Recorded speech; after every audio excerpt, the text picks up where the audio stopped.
चुनावी रणनीतिकार के रूप में पहचान रखने वाले प्रशांत किशोर लग रहा है कांग्रेस की डूबती नैया को पार लगाने की जिम्मेदारी अपने कंधों पर लगभग ले ही चुके हैं। बस औपचारिक ऐलान होना बाकी है। तभी तो कांग्रेस आलाकमान के साथ बैठके पर बैठकें हो रही हैं और फिर सुनने में तो ये भी आया है कि सोनिया गांधी खुद प्रशांत किशोर को कांग्रेस की सदस्यता लेने का न्योता दे चुकी हैं।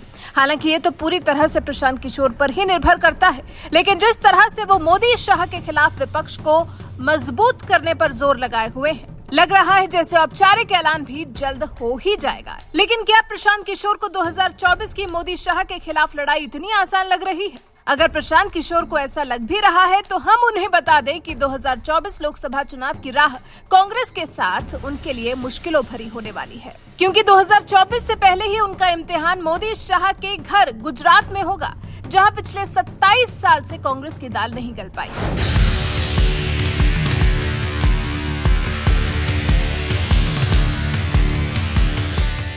इस साल के नवंबर आखिर तक निश्चित है कि गुजरात और हिमाचल प्रदेश में विधानसभा चुनाव हो जाएंगे। और जब बात गुजरात की आती है तो जानते ही हैं कि गुजरात मॉडल को किस तरह से देश के सामने रखा गया है।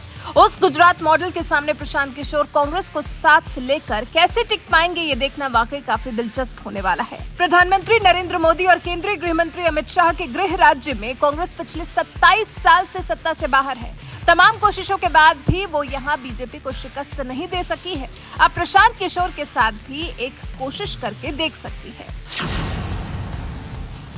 साल 2017 के चुनाव में कांग्रेस के साथ 3 युवा नेता थे: हार्दिक पटेल, जिग्नेश मेवानी, अल्पेश ठाकुर। इन तीनों युवा नेताओं के साथ पार्टी ने अपने प्रदर्शन को सुधारा जरूर था, लेकिन सत्ता मिलना इतना भी आसान नहीं था। उसके बाद साल 2017 से 2022 तक कांग्रेस के कई विधायकों ने पार्टी का साथ छोड़कर बीजेपी का दामन थामा, जिससे कांग्रेस को नुकसान ही हुआ।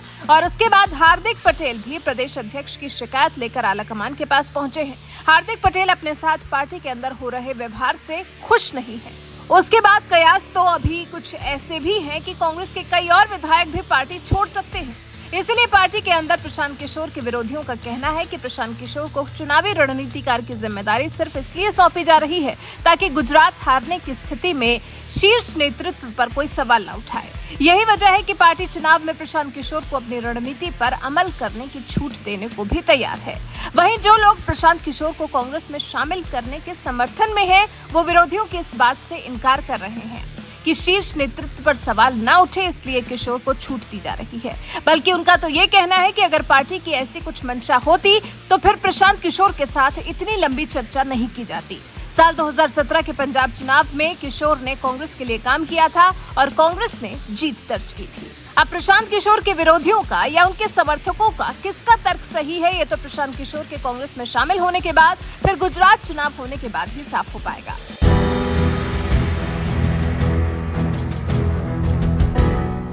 वैसे मोदी और शाह का गृह राज्य हथिया पाना प्रशांत किशोर की मदद के बाद भी कांग्रेस के लिए काफी मुश्किलों भरा होने वाला है। और फिर अभी हाल ही में 5 राज्यों में हुए विधानसभा चुनाव में पंजाब में बहुमत हासिल करने वाली आम आदमी पार्टी भी तो इस बार गुजरात में जोर लगाने वाली है। गुजरात में चुनाव लड़ने की रणनीति तैयार कर रहे हैं दिल्ली के मुख्यमंत्री अरविंद केजरीवाल।